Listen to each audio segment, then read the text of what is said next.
This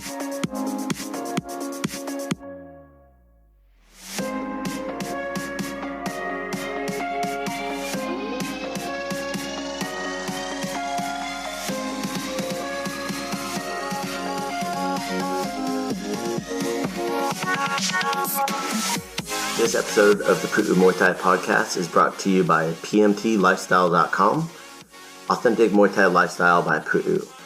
Definitely go check out the website at pmtlifestyle.com for some awesome lifestyle merchandise. That's for those of you out there either involved in Muay Thai, looking at getting involved in Muay Thai, and embrace a healthier lifestyle to live the life of a Nak Muay. Go check it out. Hello and welcome to this episode of the Pu'u Muay Thai podcast.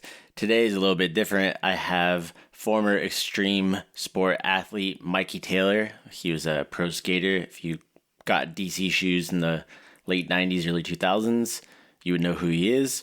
But he's successfully turned into a couple different businesses after his whole pro skating career and what he kind of retired into. So there's a couple other reasons why I wanted him on here as well. But stay tuned. It's an interesting podcast. There's a lot to unpack here, and enjoy. All right, so we have Mr. Mikey Taylor in the house today. For us, it's interesting how we end up getting connected, and I appreciate you. Thank you for getting the angle. Let's try to get it. Actually, you know what? We'll do it like this. Yeah, there we go. All right. So, kind of going into content and stuff like that, and you had something about real estate development in Ventura, and there was a lot of we'll get into it later, but it created a really cool conversation, I feel. I do too. For people, because one, you are in City Council in Thousand Oaks, right? Mm-hmm. Two, you used to be an extreme sports athlete. Mm-hmm. Do you still skate? Not enough. Not enough. Well, can it ever be enough compared to what you did, right? I could be doing better. I went from skating every day, all day for 20-something years, and now if I skate twice a year, it's like good. Yeah. So it's challenging right now. For sure. And then now you are in real estate development and building, mm-hmm. right? And that was kind of like what created this. You're doing a lot of content based around financial investments, right. And I saw it as I went and looked in more. It's like financial planning. Mm-hmm. Financial forecasting, how you can be better with your finances. Correct. Is that correct? Correct. What you're kind of doing? Yeah. So, and I liked some of that content that was on there. I follow some people. And I was like, how did I not find Mikey before? Because I'm always trying to do it as a business owner, right? So, let's tell us a little bit about so you were in skateboarding. What year did you start in that? I started skating in the late 90s, so let's call it 97, 96, 97. So that's when skateboarding started really blow up. It was right before. I got to catch kind of the tail end of the magic era, is kind of what we call it. Yeah. It's before skateboarding became mainstream. And with a lot of money behind it. There's no money behind it. If you were a skater, it was because you absolutely loved it. There was no alternative motive to even be had. No. And it kept it pure. So I got to experience that, which was cool. Okay. And then the Tony Hawk video game, in my perspective, is what changed everything.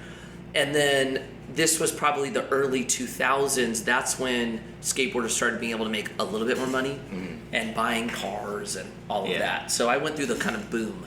Okay, so when you're going through your pro skating and stuff like that, when it came from how were you with your finances then? Were you did you not know what you were doing? Did you have somebody helping you with it? Was it a family member? Yeah, really good question. So basically, my story is I was about to graduate high school. I always thought I was going to be an attorney. I would have hated it, but that's what I thought when I was younger. And so I had the opportunity to start traveling in July of 2001. So I graduated June, and then I had the opportunity to go to France, Germany, Italy, Spain. And I looked at my parents, and I was like, hey, I don't know if I'm going to go to college. I think I'm going to try doing this. Nah. And my parents panicked. They got really, really scared. And they were really focused on kind of the financial aspect of me going into an industry that was very small. Mm-hmm. They were concerned about what my life was going to look like afterward, primarily because I wasn't going to college. That was their concern. And so what my mom threw out was, if you're going to do this, just go get help. Have somebody at least help you with your money. Yeah. And we're talking I was making $800 a month. I'm not making money for anyone to really come in and help with. Yeah. It's it was the beginning of industry. So our industry in Muay Thai is very similar in that way. It's like, you get paid $800 for a fight. It's like, Yeah. you're doing it because you love it. Right. And now, like, we're kind of getting, I guess you would be like that, what did you call it, the pre or the post Magic era? Yeah, what you said. yeah. So we're kind of in that period in our niche as well. And that was like one of the things I wanted to just kind of like pick your brain about, Right. going into this stuff too. When did that change for you? So basically, I started making a little bit of money. I kind of took my parents' guidance. I'm going to have somebody help me. And somebody did help me kind of, teach me about budgeting, taught me about credit. It was like kind of the foundational stuff. Mm-hmm. And then probably, 3 years later, I think I started making like around 50K a year.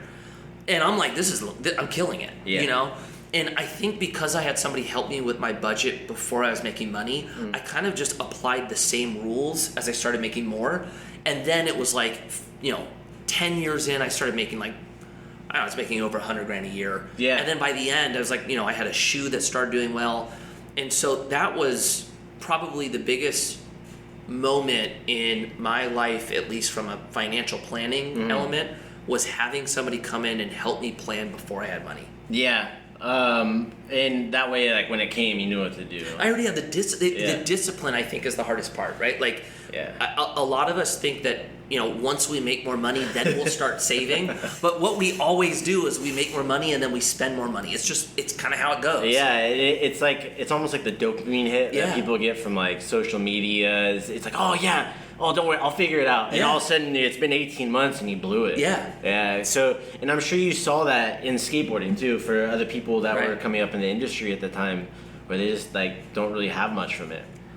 Yeah, so, when we talk about, fear, what I was terrified about, and it was because this is what you saw with most athletes, is, these people would be stars. Like, me growing up, like, the pro skateboarders were my heroes. And then, I would get in the industry and they'd all basically disappear and vanish. And I always was like, what happened to them? Yeah, where is this guy? And, it's just, I didn't want that. Like, I wanted to be in a position where, I was having, in a position to enjoy my life and carry on. And I don't know. I think that was kind of the drive to try to be responsible with my money.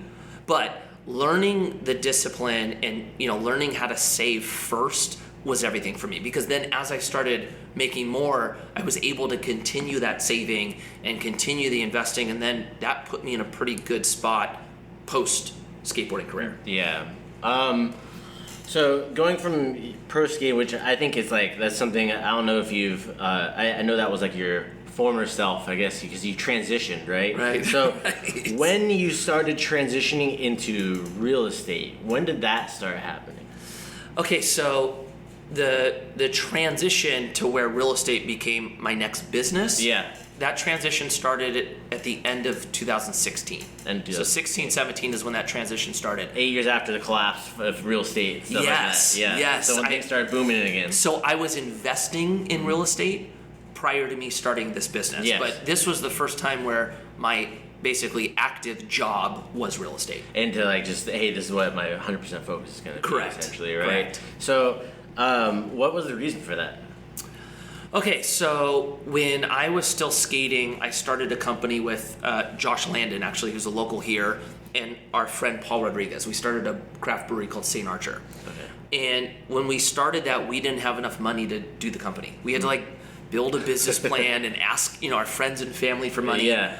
And then we ended up starting it, and the company did really well. We ended up selling it, and Josh stayed in beverage. So Josh does a brand now called Ashland. He's got a company called Villager. He's got a whole kind of array of brands under his kind umbrella, of umbrella. And then Paul still is a pro skateboarder and owns a company called Primitive. It's really large clothing. Yeah, I know. I've seen it before, yeah. And then I went into starting this company. And the challenge I had, and it was more of a identity and purpose challenge, was my career ended, so I wasn't a pro skateboarder anymore. We had already sold St. Archer, and it's almost like I didn't know who I was anymore. So much of who I was wrapped into pro skateboarding. And when that ended, it was almost like I was like, well, what am I supposed to do? What am I? And I was really struggling with figuring out what that next path was. Yeah. And so I had basically a full year of trying to, rediscover, et cetera, et cetera. And I had a lot of a lot of athletes calling me going, how are you able to survive right now? Like, you haven't worked for a year. How did you do this? And after like the 10th or 11th call, it kind of hit me that I was put in a position that was very different than most of my peers. Yes. Right? Yeah. And so I tracked that all the way back to this conversation with my parents. Yeah. Where they were like, you know, if you're not going to college, you need help. And then I got the help. And then I had the plan. And then I was put in this position. And so I had this idea that I was going to try to replicate what that person did in my life for as many people as I could. And so with that in mind, I wanted there to be two components to my business. And you kind of touched on the first one. I wanted there to be an educational process. Yeah. Because, or an educational component. Because without him teaching me what to do, I would have blindly been giving my money and trust and faith into someone else. And if he ever went away, I wouldn't have the tools to do it myself. You'd be lost in the dark. Lost in the dark. Yeah, just what am I supposed to do next? Right. Yeah. And so I wanted that component. And then I also wanted an investment that I felt could help people transition out of careers, right? Whether you were a pro athlete, whether you were on the sales side and felt like you were constantly having to grind and weren't able to step away. I just wanted a vehicle for that. And through my experience, I always felt like real estate from an investment standpoint was there for me. Yeah. It was a physical asset. It gave me cash flow, which is kind of one of the components of financial freedom. Yes. You know, you could get appreciation with it. It just felt like a solid investment. And so I went towards building a investment firm that was focused on real estate with an educational component. It was kind of the idea around the company. Got it. And that makes sense too, because you had basically your peers were looking at you kind of like, what are you doing? Like, how did you do this? So I think it's actually I can understand more why you're going towards that, because then you're put in a position to be able to help your peers too, right? It's like, hey, how can I prevent this from happening to others? Right. Where they end up like, man, I'm at the end of my career. What do I do? Right. You know, I'm not making more money. I have savings, or I have small investments, but I don't really know what's going on. So I can see how you would take that as leverage too. Right. That makes sense. Right. You know, going into you touched on a couple things here. I think the education standpoint for a lot of people is big, because there's now, like, you know, for us it was like magazines. Remember, like Skateboard Magazine, all this stuff. So my parents grew up in the skate and surf industry. Oh, They're the okay. first ones to carry Vision skate shoes here in like Ventura County, Santa Barbara County. Yeah. So back in the 80s. Seeing that develop with like video, it was VHS. You know, they had the whole skateboard magazines and skate videos and this kind of content. That was the content back then. Right. And now you have Instagram, TikTok, YouTube, and that has essentially replaced that. Right. And so I've seen people like you, they've kind of taken that same concept, like, hey, this is how I got my message out, but it's your own. You don't have to go to a publisher to get this stuff out, right? You do collaborations, you go on podcasts and stuff like that. When it comes into the financial sector of that, though, do you feel it's the same way, or do you think it's getting there? That's a good question. Yeah. I think it's getting there. Yeah. The challenge to the financial sector, in my perspective, is regulation. Yeah. You've got these governing bodies that will not allow you to speak. Yes. Right? And so I think there's still a gatekeeper-esque feel to it. I think we've gone a long way. Yeah. You know, I think the fascinating part and why you're seeing it build is, I think most people expected to learn about money in school. Yeah. In my perspective, right? Like, I don't know, one thing that we all know that we're going to commonly have to figure out how to use is money. It's just part of our kind of world, right? How is that the one thing that schools don't teach? It just baffles me. So I think there's this growing frustration, which then opened an opportunity to go, I never learned about this. Where can I get it? Yeah. And social media is just how we communicate. And that's where the now. attention's at too, and like a lot of young kids too. Like you know, TikTok we get a lot of young kids that are in their teens that are on there. Right. They want to hear about this stuff, so that makes sense. When it comes into like the gatekeeping, because I know it's like government regulation, you can't give like financial advice, these kinds of things.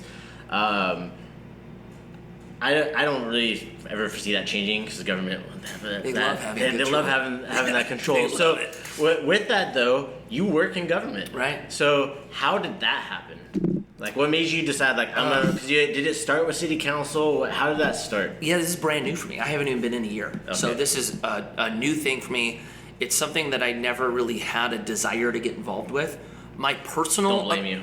Yeah, my personal opinion, like growing up, like I don't know, I whenever I meet politicians or even like watch them or hear them, they just never felt real to me. Like it just felt like they were used car salesmen. Is what it felt like. It's like, hey, and there. Yeah, and I just never had an interest in it. Never felt like they were here to get anything done. That was my personal opinion. Okay. When it comes to now me being on this side, Thousand Oaks, Newbury Park, this is where I grew up. It's where my family lives. My wife grew up next to me. Her parents are there. Like, we're living the generational aspect of a small town. Yeah. Right? And when my wife and I, prior to dating, when she graduated high school, she couldn't wait to leave.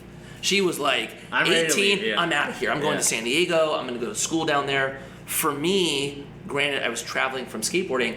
I wanted to stay here. Like, I loved everything about it. You get to come home here. Yeah, yes. It's nice to come home to. And so, fast forward, we start dating, we have kids, and then all of a sudden, like, raising kids in our areas, I think, one of the best areas to do so. Yeah.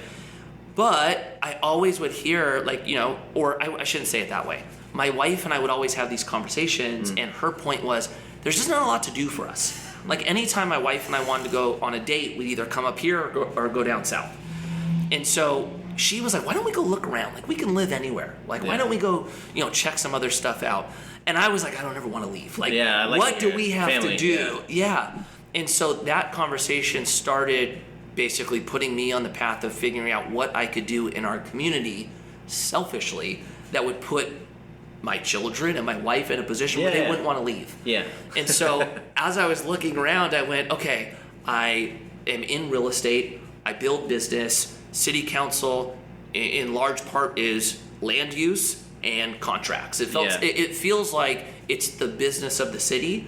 I was like, dude, I could probably be good at that. Yeah. And so I naively ran, not knowing what that even meant, went through a campaign and then got elected, and here I am. Well, I mean, that's I think a lot of people get started for a similar thing, is like either want change for your community, want improvements for your community. And it's stuff like you said selfishly. It's like, hey, the changes that you want, right? But the thing is, a lot of times what you want, there is a group of people that want that too. Very true. Right? So, and that's how I believe a lot of people get started. And what I've seen, like here in Ventura, is a lot of people start with this, Mikey, and then what happens when rubber meets the road, things do change. Right. And the thing is, you were talking about like the used car salesman thing. So I feel a lot of the conversation, Brown Act, whatever it may be, they don't have these conversations out in the open as much as they want to. Correct. Right? And I'm sure you've been in these shoes already, being in 1 year. With that, like, do you feel that having that influence has helped your business in any way? Yes, but not in the way that I was expecting. Okay. Like what? How has it helped? Yeah. So basically on the dynamic of like where my business sits, right? When you're trying to, let's say, build something, you're working with a city for a long time, right? So our relationship has almost been what feels like a negotiation with the people on the other side of the table, right? And you get used to only looking at it through one lens, right? Working with the city now for almost a year, I now have so much more understanding of how a city thinks when they're building out their general plan or when they're deciding what land is for what. Oh, as far as my knowledge, it's really improved. And it's changed my perspective now when working with other cities that I just didn't have that before. So that makes sense. With how it's benefited, I think I've learned how to communicate in a way that is more, I don't know if holistic is the right word, but I understand the other person now, and I think that's helped in the dialogue as opposed to me coming in with one thought with the intention of how do I get this done. Does that make sense? No, it does, because you're seeing the other side of the coin, and you're it's like, hey, this is what needs to happen in order for them to even have a conversation or to talk about these certain problems that they might be having, right? It's almost like this, I think. Like, let's say you and I have different views on something. And we come in and we talk one time, and you make I guess where this would go is, would we get more done that first time meeting with different ideas versus us spending time getting to know each other and then having the same conversation? You would maneuver the dialogue much different when you know somebody versus when you don't. I think that's helpful. That makes sense. Yeah, because you can have that direct conversation right off the bat. Yeah. Yeah, you can have that direct off the bat. Yeah. So with that, let's go into like and I think that's really insightful for a lot of people who are listening and stuff like that too, because it's a different demographic. There's a lot of people, like I said, that are coming through that listen to our podcast that are in that earlier stage of their career, like I was telling you about Muay Thai and our martial art. Like Amazon Prime picked it up. They're promoting it every Friday. Oh, you guys are about to blow up. Yeah, so it's very similar to how skateboarding and surfing was in the 90s. Right. So that was one of the other reasons why I wanted to have you on. But the other thing was, I wanted your perspective. Like, how does being in politics give you that different perspective, right?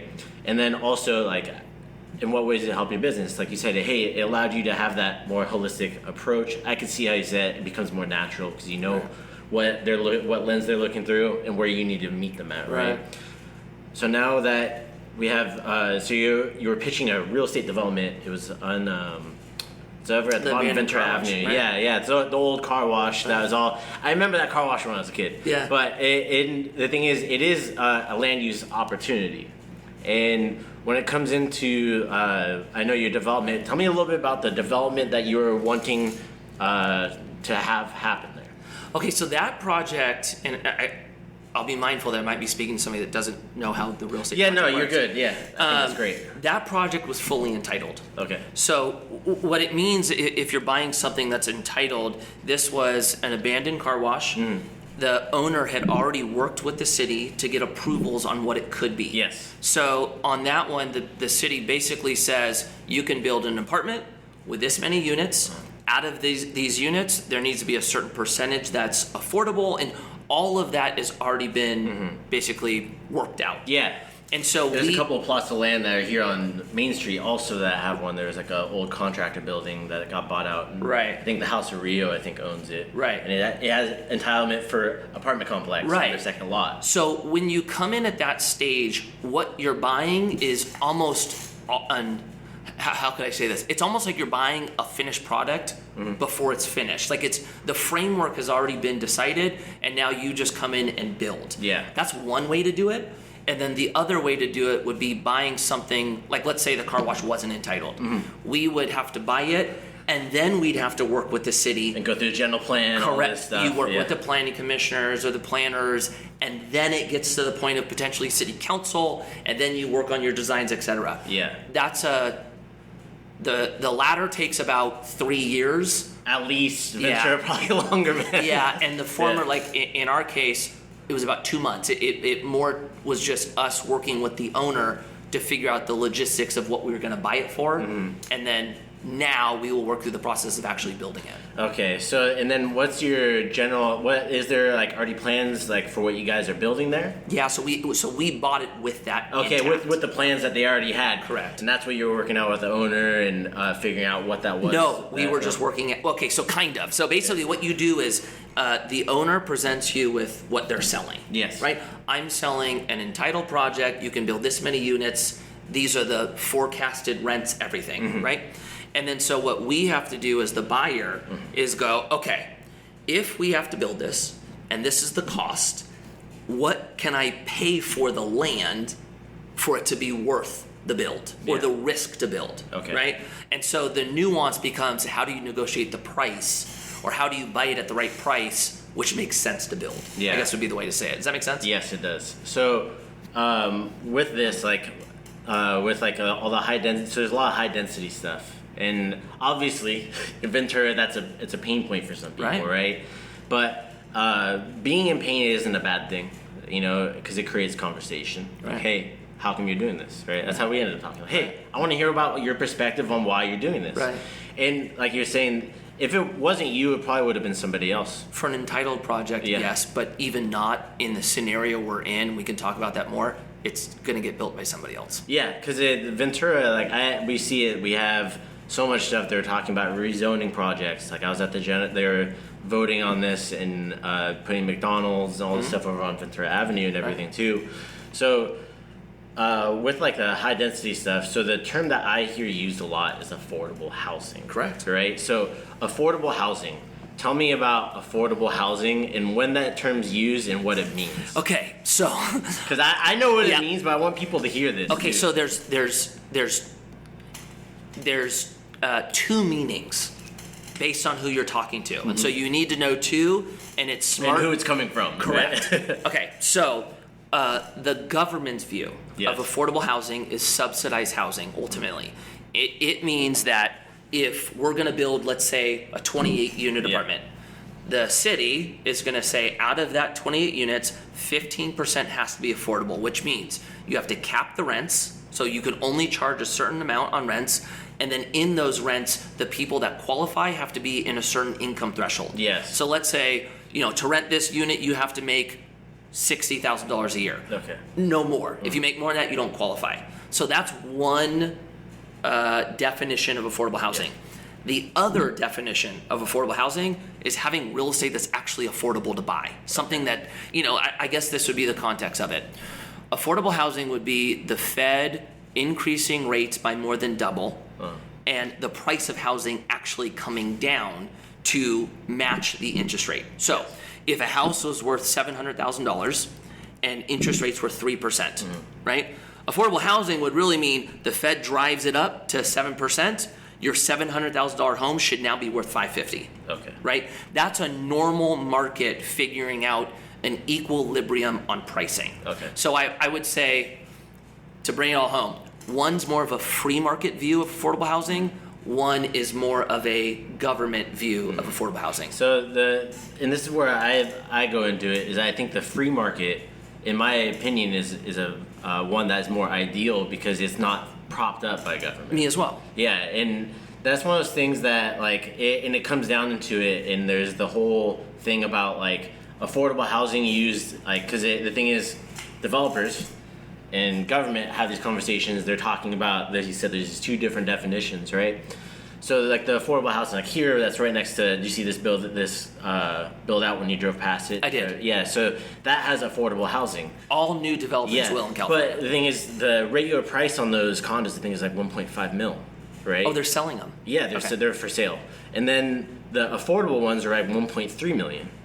I can't afford that. So and the thing is, there's a lot of people that are in those shoes, and I feel like that's where a lot of the I guess that pain comes from, that pain point, right? 100%. So when it comes into something like that, and for that time for the market to correct itself, how many years does that affect a community when that happens? Is there a generational loss of people during that time? And that's really the biggest thing, because there's the whole California exodus, right? Yes. People that can't afford to live here. There's a reason why that's happening. Yeah. Okay.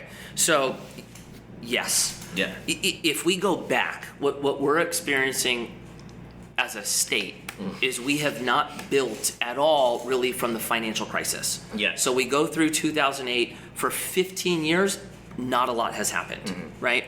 And so the position it's put us in is the state of California is short by about 2.5 million units, right?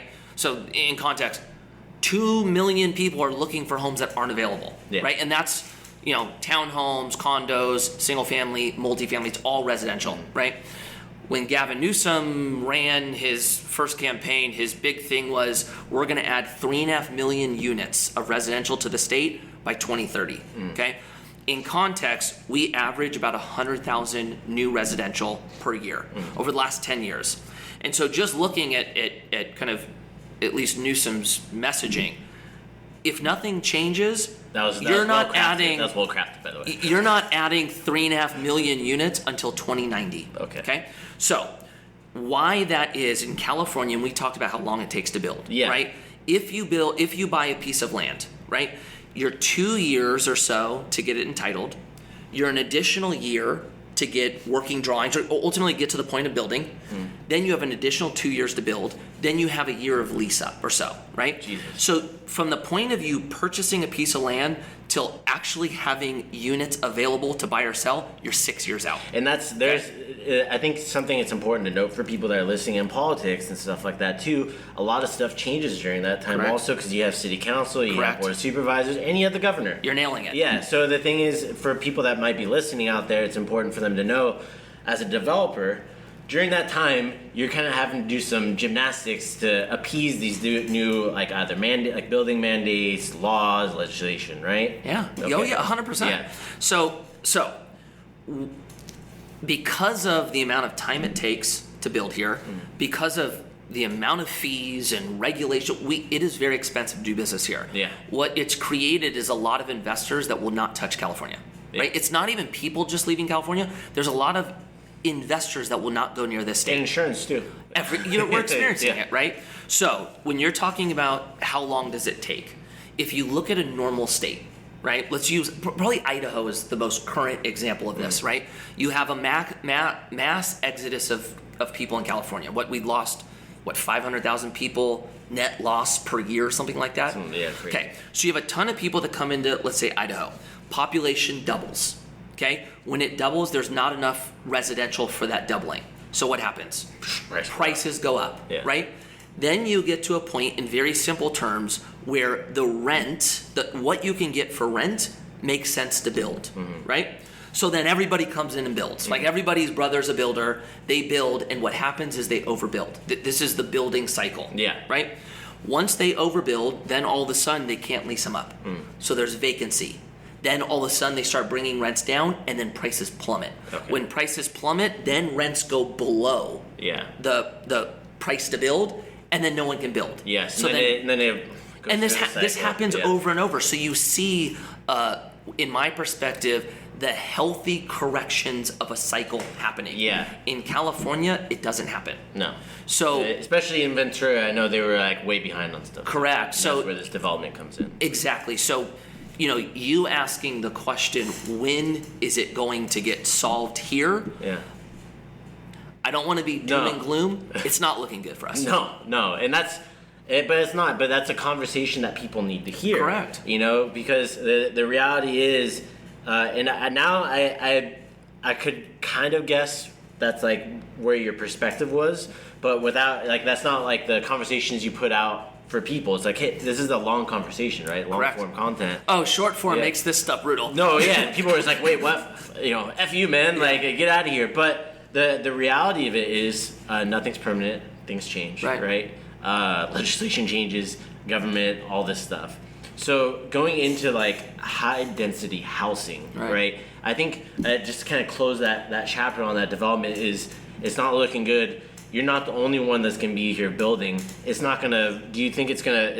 It's not going to really solve the issue, but it might be a step towards. Let me add. Right? Let me add to it. So there's something that we probably need to address because you kind of brought it up.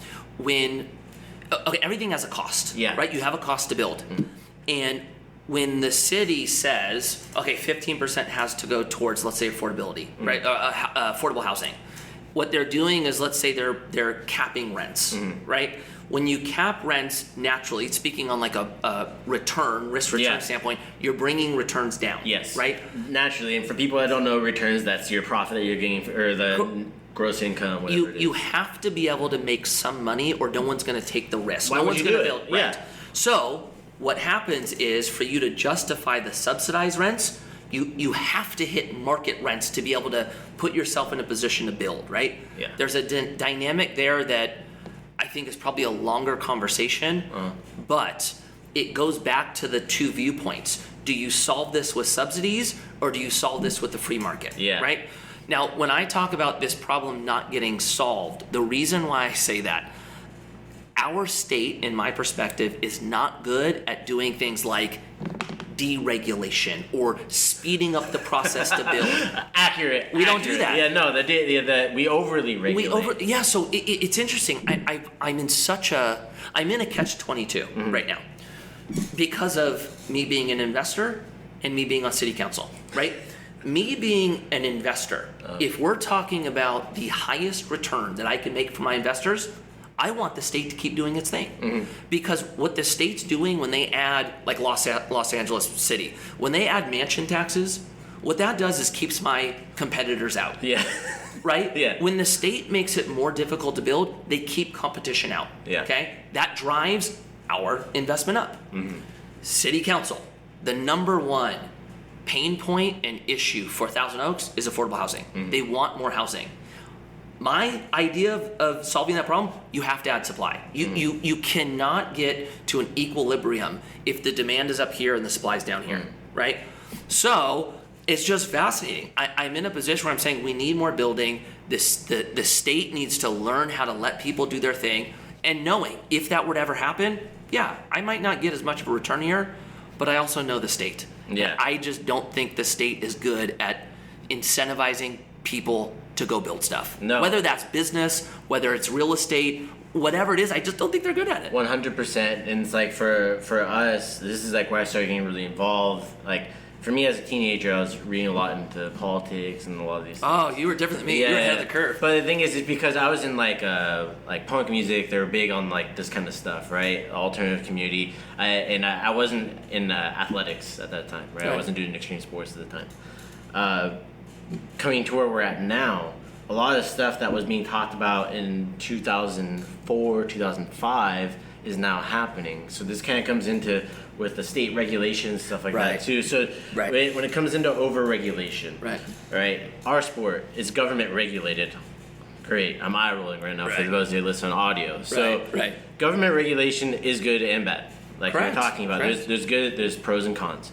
So going into that, are you familiar with like stuff with the United Nations Agenda 2030? Have you ever? Yes. Yeah. So this is high density housing, right? And for having people where it's more, they talk about doing it to reduce greenhouse gases. And to have people be able to walk. Right, we're on like WEF and Klaus Schwab and Larry Fink and the great people of the WEF. Bow to the masters. The messiahs, okay. So going into this this stuff, you know, I know like the city of Ventura just put through something for a climate change agenda to push forward. Is Thousand Oaks doing the same thing? No, they're not. Okay, so they push through, and the plan goes to 2030, right? And it showed the areas. The general plan, or electrify the city.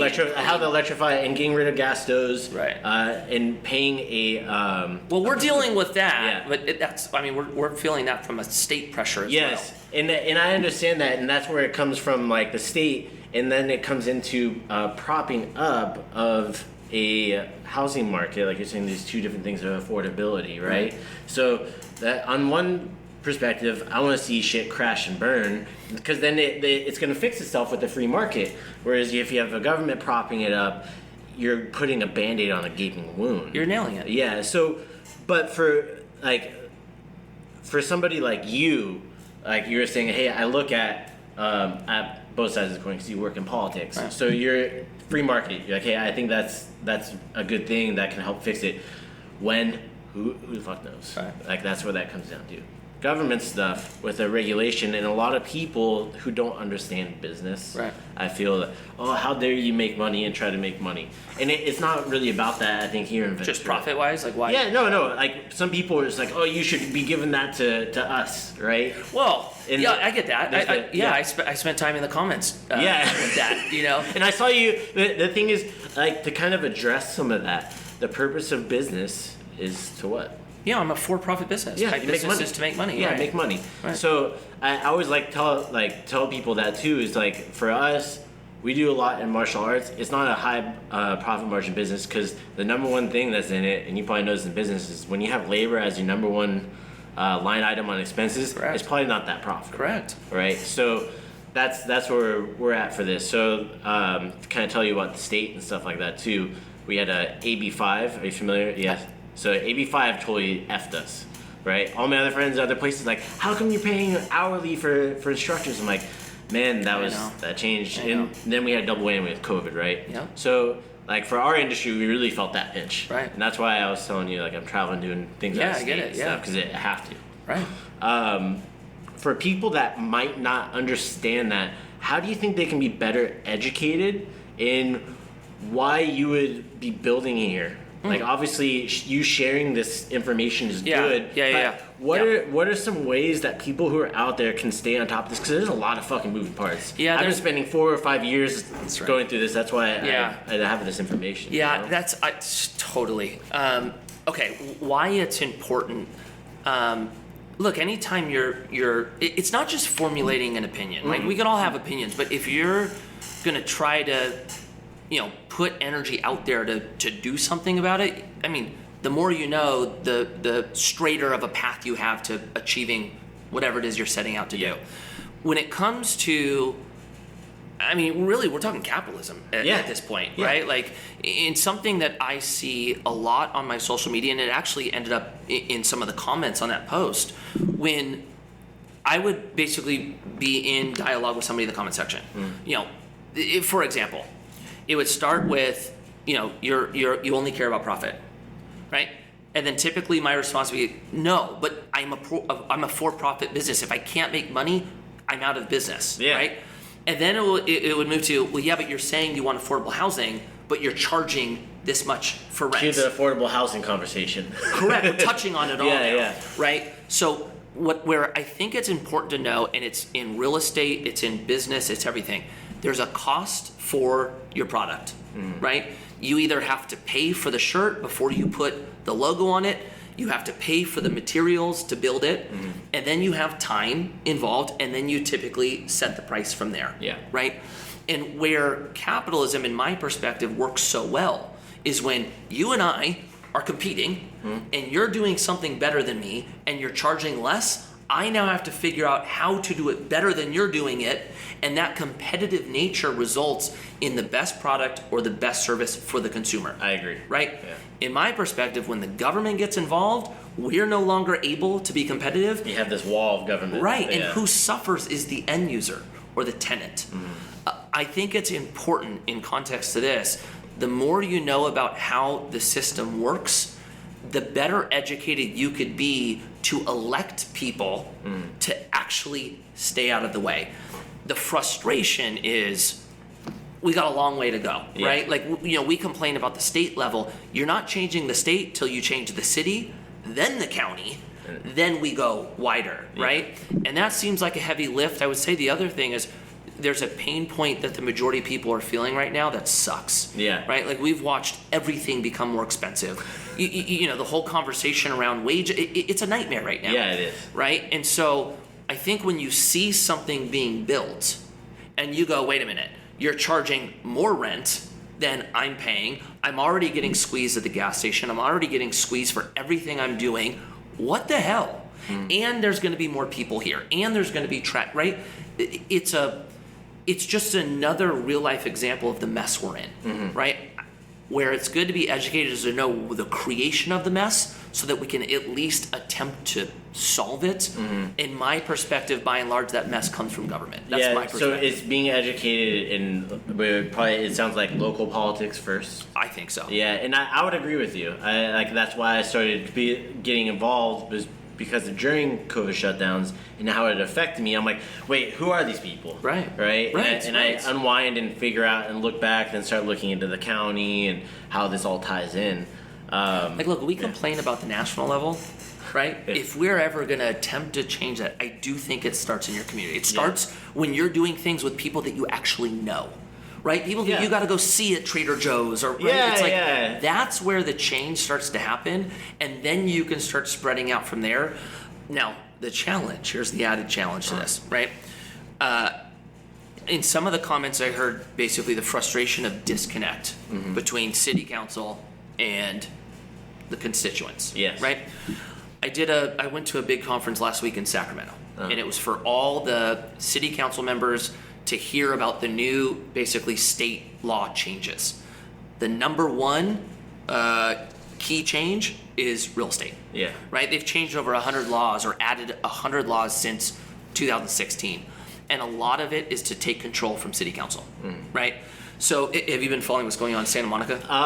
Not really, but I do understand about the state taking over the local control of development and stuff like that. Is it through mandates that they're doing? No, basically, this is ultimately what they do. You guys are going through a general plan review?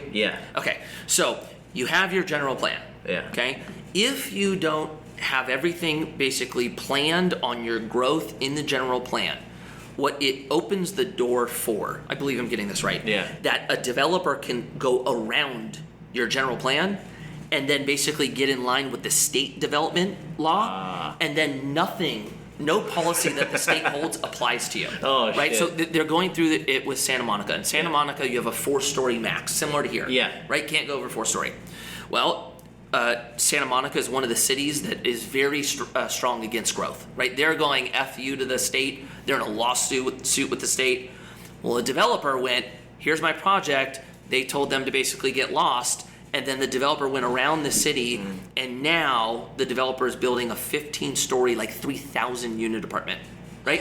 So if you look at the landscape of Santa Monica, the renderings, it's like a whole city of 4 stories and then a monster above, right? And the city is trying to stop it. They're losing their shit, yeah. It doesn't look like the city's going to be able to stop it, yeah. right? So now what that means for our cities is if you don't have everything in order, you run the risk of losing the little bit of control that we still have. And you're all having to do it at once, right? We weren't like strategically building this out over the last 15 years. No. This is like 3 years ago, we're like, holy shit, and a lot of us don't have the infrastructure then from the residents, they go, wait a minute, new building, what is going on? It's ultimately not good preparation to get to the point we're in. And this is why I brought up the Agenda 2030 with like being these more like city compounds where you can walk to wherever you want to go. Yeah, the 15-minute cities. Yeah, and you'll own nothing and love it. And that's we'll be like, eating bugs. There's a lot of people who are freaked out by that, right? And it's understandable because it's like the kind of it goes in line with what's happening, right? And what the key thing I think you touched on is the infrastructure, right? And I think that was a big pain point for people because you had I don't know if you heard about the Strawberry Festival fiasco here in Ventura. No. Man, so they had the Strawberry Festival. Normally it's in Oxnard, right? They had it at the Ventura County Fairgrounds. It took me to get from here in Midtown where our academy is to Cabrillo Middle School a half hour. I just got out and I just started walking because I was just like, F this, man. Yeah. So when we look at infrastructure standpoint with high density housing that's being built, a lot of the people here were really freaked out because we also had the Thomas fires, right? During that time, it was hard enough getting out of the city. Right. So, and it's like, are we going to have, Lahaina, Hawaii 2.0 in some of these places? Because there's places that are being built back off the Highway 33 that the county's approving that's high density housing for migrant families and stuff like that too. Right. So these are the things that I feel a lot of people are seeing happen. And then it makes sense if the developers are able to go around and get in line with the state. Yeah, and look, on that, that's a legitimate concern. Yeah. It 100% is. Like when you add density. And I think you just saying that for people, I think gets them thinking more or less like when you talk about your profitability, right? You're for profit. Hey, I want to do this because one, it's also providing more to the market, but then just saying, hey, yeah, transportation, logistics, that is a concern. So 100%. Yeah. I'll kind of go into my philosophy of business. I think this will kind of make sense, and then I'll address that. Sure. My point of view, the best way to be successful is when you can recognize a problem and be a solution. Mm-hmm. And if it's a bigger problem, you have an opportunity to potentially make more money by solving it, or if you could solve more problems at once, that opens up the opportunity to make money, right? That's a part of capitalism that I think works really well. As far as recognizing basically a problem, about 3 years ago, we pivoted as a company where we were buying basically malls that were going vacant. Oh shit. And we were doing like we had one in Ohio and it was building basically multifamily or mixed use. Yeah. And then all of a sudden when all of the numbers came out for California, we went 2 million units were undersupplied and we put a focus on building apartments in California. Yeah. So I think when done right, you can be a solution and you can make money, right? When it comes to anything, there's always pros and cons to it, right? When you're looking at development, you have fees associated, right? And one of those fees is traffic. What are the traffic implications by you putting an additional 30 units here, right? If it's a large unit, there's typically fees for parks and stuff like that. All of it is like an impact fee ultimately, right? That fee exists because there is an impact. So when done right, you're working with the city to figure out how many parking spaces need to be here, what increase to the amount of people on each road does this create, and what do we have to do to build the infrastructure to support it. And typically those fees to support it come from the development project, right? Now, that's easy to talk about, hard to do. Yes. Right? It's not easy to grow anything, but what I think the ultimate frustration is, it's all happened so fast that it's like, wait a minute, People this are like, pump feels the like brakes. I totally get that. Yeah. I totally get that. And kind of going into the parking thing too is, with some of the stuff in the state, they made it so you don't have to have as many parking If you're close to transit, you can qualify for density bonuses that remove parking lots. Yeah, and that's where here in Ventura, our transportation sucks so bad. Right. It is terrible. I went to Ventura High School right here. I had to take that city bus. It would forget you. It would not come. It would be full. And it still does that. Because I still see people. This lady just went by on a wheelchair. I had to flag down the bus for sometimes. Yeah. It's like, oh, I didn't see them. It's like, she's right here, man. Right. But the thing is, with all this transportation, and I know that's another pain point for a lot of people in the city, is that lack of stuff. So when it kind of comes, when I think that's where some of this flack came from, Mikey, is on that post, people see like, man, what's this impact gonna have on traffic? And that's why I mentioned the Strawberry Festival, because it was a complete and utter shit show. When X Games came, we were all freaking out like, oh shit. Right. But I know they actually had somebody from X Games advise, because they're used to dealing with it, and guess what? No issue. Right. Because they know how to deal with it. Right. Because guess what? It's not the government. Right. It's the free market that knew how to do it. Right. I agree with you. 100%. And that's where I kind of wanted to have this conversation. That way I could understand your perspective more on it and everything too. So when it comes into these places that are being deemed affordable, right? It sounds like it's kind of dire for some people that can't afford even like the affordable stuff. Right. Would you agree? 100%. Yeah. So and I think that's like the big thing. Think look where I think hopefully it corrects. Honestly, the price of homes right now is too expensive. This is not how the market works. Mm-hmm. You don't raise interest rates and not see a correction like that. It just doesn't happen. Yeah. Right? When you look at rents are too expensive. Everything is too expensive right now.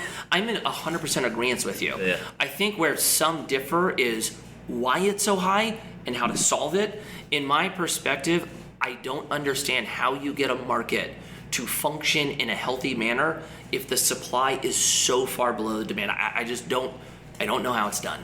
Yeah. Well, I don't. Other than the conversation of no one should own real estate. Yeah. The government owns real estate. It's no longer a for-profit. That's also a conversation I don't understand, but that's the alternative. That's the other perspective of it. But then, I'll argue about that, and I'll just say what that is. That's turning into socialism and communism. Because the thing is, then the government owns where you live, and that's, for me, we experienced that during COVID in business. Right. We saw people getting turned off and stuff like that, and it was a very nasty thing. Right. And like by the miracle of the democratic process we had in Ventura County, we had an unconstitutional sheriff, and he's now our Ventura city manager. I called him on it, so I'm saying he actually made a better decision that day during the general plan meeting. I said it, and I wrote him an email and said thank you. Mm-hmm. And it's like, hey, people make mistakes. Try to do better. Yeah, cool, good job, man. Right. And it comes into politics. You're not going to make everybody happy. You're going to try to do the best for your constituents in general. And that's where you're mentioning the disconnect that some of us in Ventura are feeling. And it seems like some of it's just happening so fast. There's like, Well, think about it, man. Like, our lives are busy. Like, you know what I'm saying? Like, dude, like, you've got kids. You're trying to build a business. You've got, you don't have a lot of time in the day to even think. No. And then you're like, wait a minute, I have to know who the planning commissioners are and the city council members. Wait, there's a meeting tonight right after I get off work. My kid has soccer. It's bro, I'm already exhausted. Yeah. So I get that, and to add to it, I really like what you said. Is like, look, we're all gonna make mistakes. That's just how it goes, right? It's awesome when you see somebody, especially in government, that goes, you know what, I messed up here. I'm gonna move and make it better. Like that's all you can ask for, knowing that we're normal people and we're gonna get it wrong. Yeah. The other thing is, cities are not. They haven't figured out this communication aspect yet, right? No. Like, they went from oh yeah, we just put a plug in the local newspaper and we're good, right? They're just now building out an Instagram account, and most of them don't even know how to use it correctly. So there's also this shift that's happened where we're communicating one way, and they're still kind of doing it over here, and it hasn't caught up yet. Mm-hmm. not being in good communication creates issues, right? Oh, yeah, it's this case with friendships. I'm married. When I'm not communicating to my wife, there's more problems. Yeah, 100%. Yeah, the city of Ventura actually hired a communications director in 2021. Oh, good. And me and her are like best friends. Because Good. like sometimes I'm hitting a wall, and I'm like, I had my emails blocked by city council here. I'm like, why you, like, I didn't say F you or anything like that.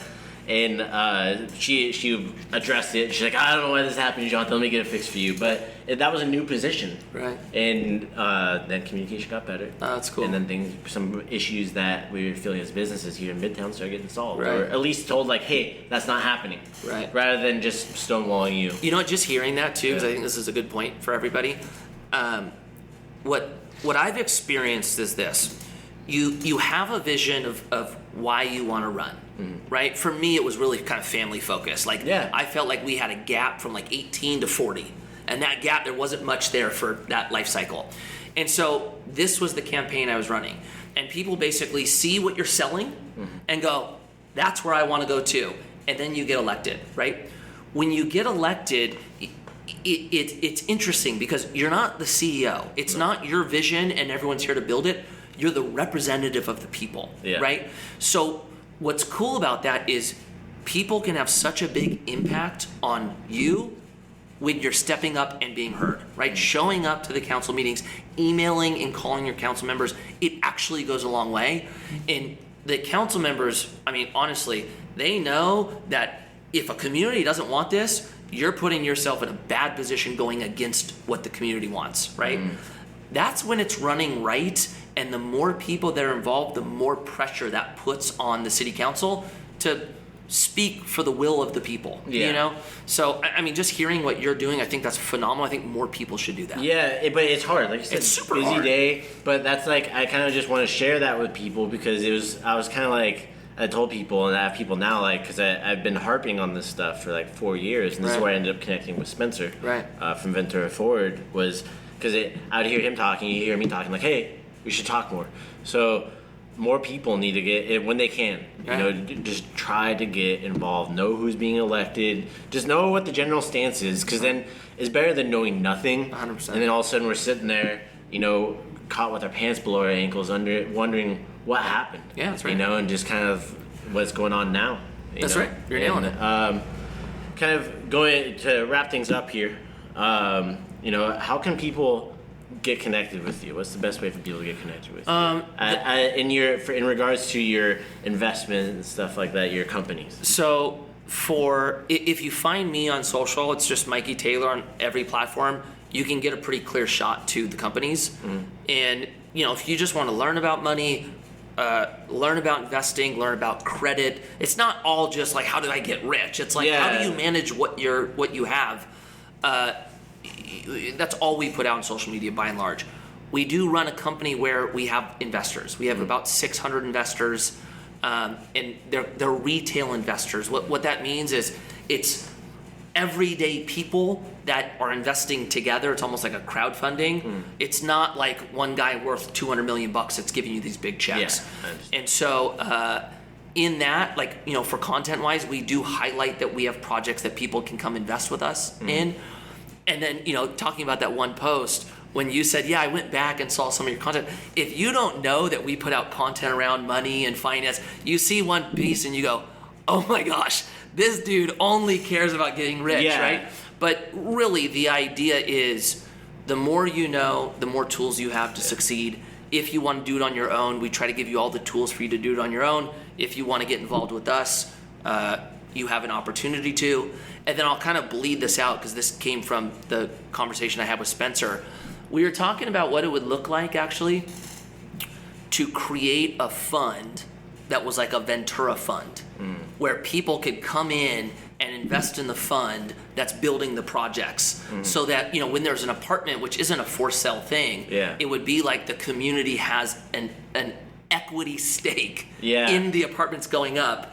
We just thought it was an interesting conversation. That's where we ended it there. In my opinion, it's better than government. 100%. Have the people owning it. But definitely. Can you imagine like you and Spencer and all these people come to the city council and go, hey, we're here to talk about this project that actually all of us are investors in. Yeah. It's locally owned. That's what we were talking about. Yeah, that would be an interesting trump card to pull out on a city. They're like, wait a minute. There's 100 residents that are invested in this project. This isn't good. Yeah, because now you're not dealing with a board of directors for investment. You're dealing with a whole community. Yeah, it could be interesting. So, and I like that. I like Mikey in Street Dreams, though. I feel Mikey Taylor is a legend. I don't feel like real estate investor has the best interest for the general public in mind in regards to housing. From driving, he said, but he liked you in Sweet Dreams, though. So it's That's just good. some of the different things. Dry run. I love that. Look, there's some investors that don't.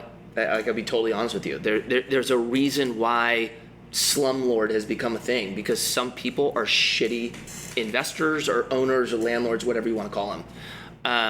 But that doesn't mean all of them are. I think when done right, you're building something that fits the community and ultimately works well. That's supposed to be the dynamic between, why you work with planning commissioners or planners and city council. So like anything, I think there's going to be examples of when you do it right and examples of when you do it wrong. I mean, it's kind of the whole thing with capitalism.